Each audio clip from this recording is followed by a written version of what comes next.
Hello बच्चों, कैसे हो आप। आज हम कक्षा 5 गणित का शीतकालीन अवकाश गृह कार्य हल करेंगे। तो चलिए कक्षा 5 गणित का शीतकालीन अवकाश गृह कार्य हल करते हैं। 1 जनवरी 2022 शनिवार को आप जो गृह कार्य हल करेंगे उसमें पहला गतिविधि समय बहुत कीमती है। हमें कभी भी समय बर्बाद नहीं करना चाहिए क्योंकि एक बार जाने के बाद समय कभी वापस नहीं आता। इसलिए छुट्टियों में अपने दिनचर्या का टाइम टेबल बनाओ और फिर अलग अलग गतिविधियों के लिए अलग अलग रंगों से बॉक्स को भरो। बच्चों, आप देख सकते हैं नीचे एक टेबल दी गई है। गतिविधि, एक दिन में समय, लिया और रंग। तो गतिविधि के आगे आपको उस गतिविधि के लिए आपने पूरे 24 घंटे में से कितने घंटे दिए वो घंटे यहाँ पर लिखने हैं और अपनी पसंद का कोई भी वहाँ रंग भरना है। फिर नीचे है एक दिन में लिए गए समय के अनुसार बक्सों को अलग अलग रंगों से भरें। तो बच्चों, आप देख सकते हैं कि यहाँ पर 24 छोटे छोटे बॉक्स बने हैं। तो आपने जिस गतिविधि के लिए जितने घंटे दिए हैं उतने ही बॉक्स आप उस रंग से भरेंगे। आपकी सुविधा के लिए मैंने इस तालिका को अपने अकॉर्डिंग भरा है। जैसे कि पहली गतिविधि पढ़ना, इसके लिए मैंने 4 घंटे भरे और रंग भरा लाल। दूसरा खेलना, खेलना के लिए 4 घंटे पीला रंग। सोना 8 घंटे हरा रंग। टीवी देखना 3 घंटे संतरी रंग। घर के कामों में मदद करना 2 घंटे नीला रंग। अन्य गतिविधियाँ 3 घंटे काला रंग। अब नीचे 24 बॉक्सों में से मैं लाल रंग के 4 बॉक्स भरूंगा, पीले रंग के 4 बॉक्स, हरे रंग के 8, संतरी रंग के 3 बॉक्स, नीले रंग के 2 बॉक्स और काले रंग के 3 बॉक्स। क्योंकि मैंने जितने घंटे जिस गतिविधि को दिए थे उसके लिए जो रंग था मैंने उतने बॉक्स उस रंग के भरे हैं। चलिए आगे बढ़ते हैं। गतिविधि, माचिस की तीलियों का उपयोग करके त्रिभुज, वर्ग, आयत, पंचभुज, षटभुज, सप्तभुज और अष्टभुज जैसे विभिन्न आकार और विभिन्न प्रकार के कोण जैसे कि न्यून कोण, समकोण और अधिक कोण बनाएं और उन्हें अपनी कॉपी में चिपकाएं। तो बच्चों, यहाँ पर आपको पहले माचिस की तीलियों का उपयोग करके त्रिभुज, वर्ग, आयत, पंचभुज, षटभुज, सप्तभुज और अष्टभुज जैसे विभिन्न आकार बनाने हैं। उसके बाद माचिस की तीलियों का प्रयोग करते हुए न्यून कोण, समकोण और अधिक कोण बनाने हैं और अपनी कॉपी में चिपकाने हैं।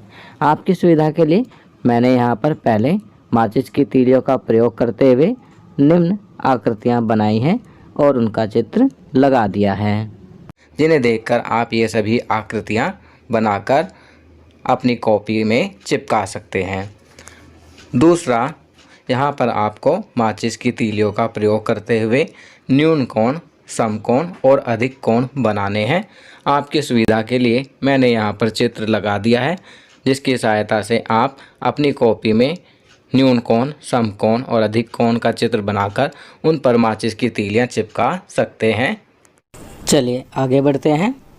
5 जनवरी 2022 बुधवार को आप जो गृह कार्य करेंगे उसमें गतिविधि 1, हमें पता होना चाहिए कि कोरोना वायरस पीएच रेंज 5.5 से 8.5 के बीच जीवित रह सकता है।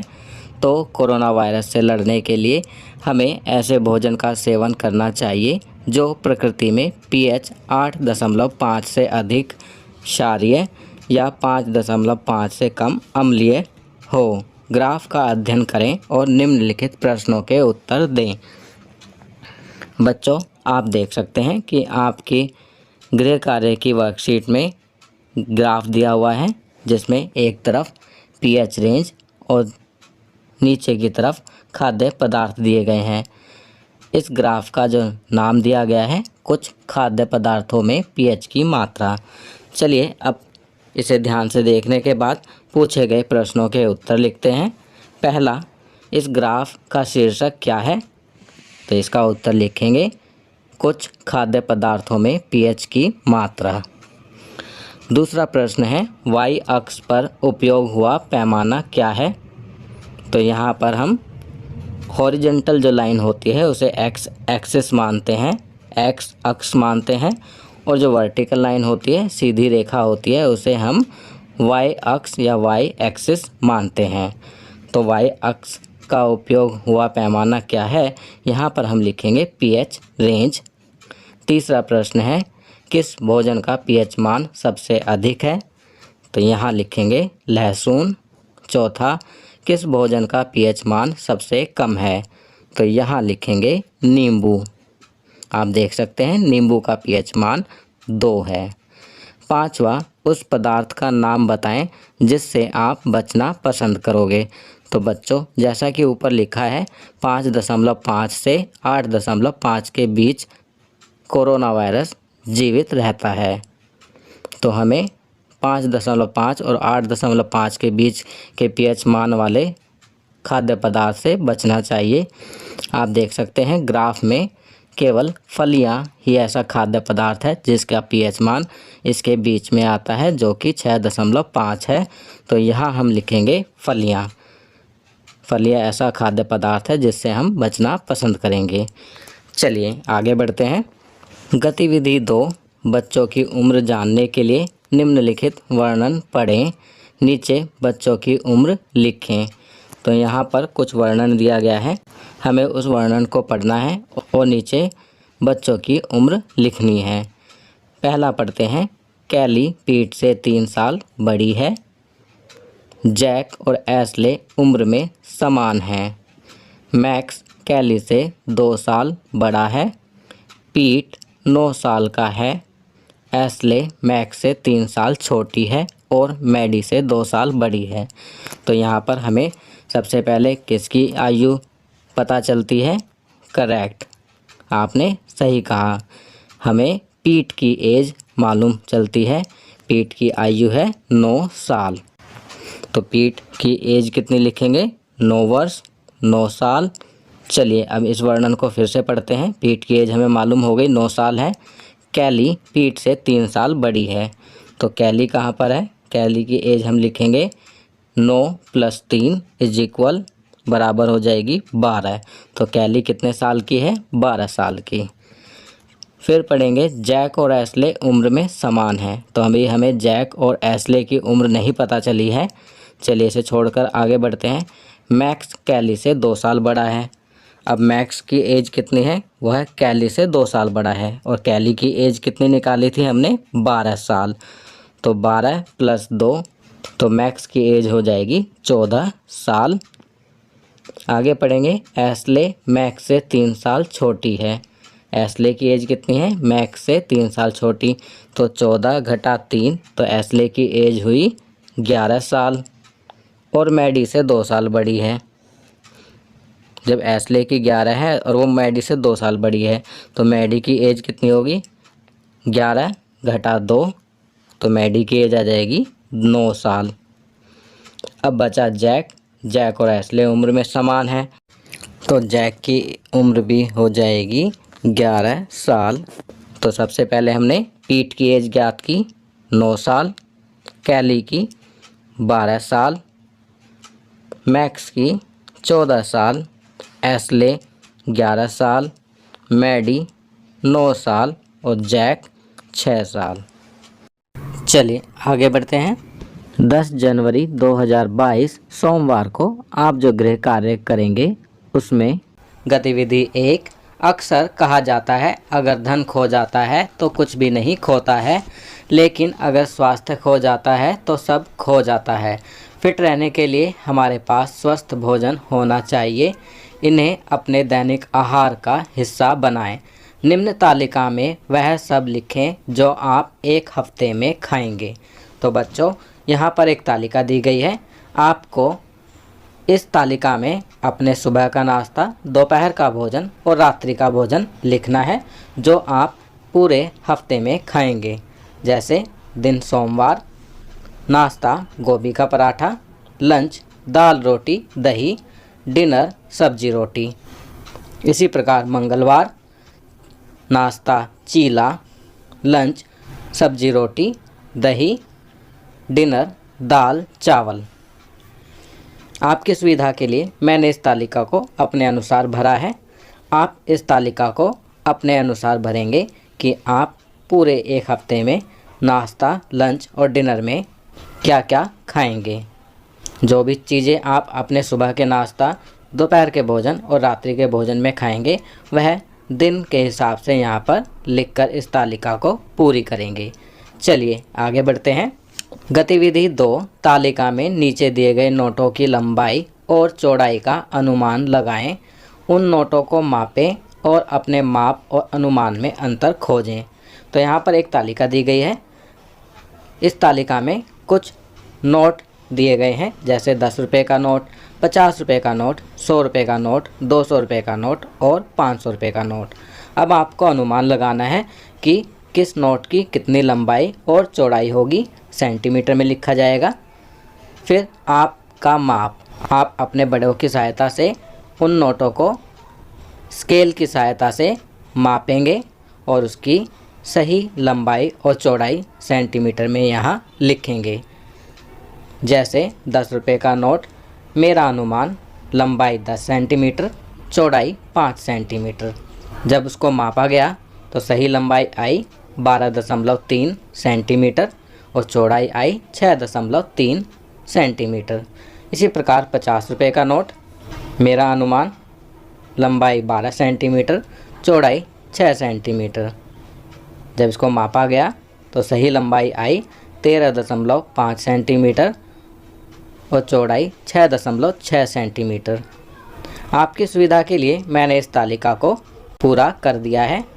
आप घर पर पहले अनुमान लगाकर तालिका भरेंगे और उसके बाद नोट को अपने बड़ों की सहायता से मापेंगे और उसकी लंबाई को लिखेंगे। चलिए आगे बढ़ते हैं। 13 जनवरी 2022 वीरवार को आप जो गृह कार्य करेंगे उसमें गतिविधि 1, दिए गए सवालों को हल करें और नीचे दिए गए ग्रिड में उत्तर को रंग दें। देखिए आपको क्या मिलता है। तो बच्चों, नीचे बहुत सारे सवाल दिए गए हैं। कुछ गुणा के सवाल हैं, कुछ भाग के सवाल हैं। आपको इन सवालों को हल करना है। बारी बारी से सवालों को हल करेंगे और जो भी उत्तर प्राप्त होगा ग्रिड में उस संख्या को रंग देंगे।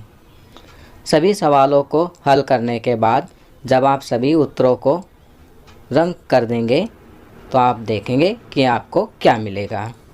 आपकी सुविधा के लिए मैंने इस तालिका के सभी सवालों को हल कर ग्रिड में संख्याओं को रंग दिया है।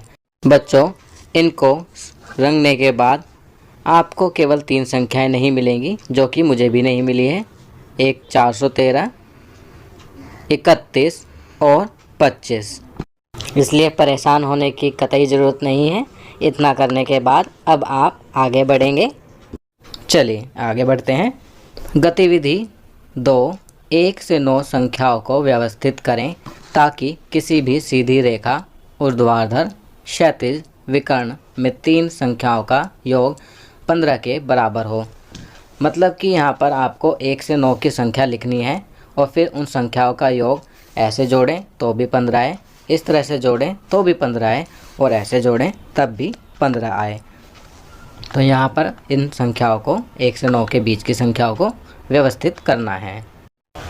1 से 9 संख्याओं को व्यवस्थित करने के लिए मैंने आपके लिए एक वीडियो बनाई है जो कि आपको बहुत पसंद आएगी और जिसे देखने के बाद आप ज़िंदगी भर 1 से 9 की संख्याओं को व्यवस्थित करना कभी नहीं भूलेंगे। तो चलिए वीडियो देखते हैं।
तो बच्चों, आपका शीतकालीन अवकाश गृह कार्य यहाँ पूरा होता है। आपको यह वीडियो कैसी लगी हमें कमेंट करके ज़रूर बताएं। तो बच्चों, ये वर्कशीट यहाँ कंप्लीट होती है। अगर ये वीडियो आपको अच्छी लगी तो इसे लाइक एंड शेयर ज़रूर करें। अन्य विषयों पर बने हमारे लेटेस्ट वीडियोस को देखने के लिए चैनल को सब्सक्राइब करना ना भूलें और देखते रहिए हमारा channel knowledge kingdom. Thank you.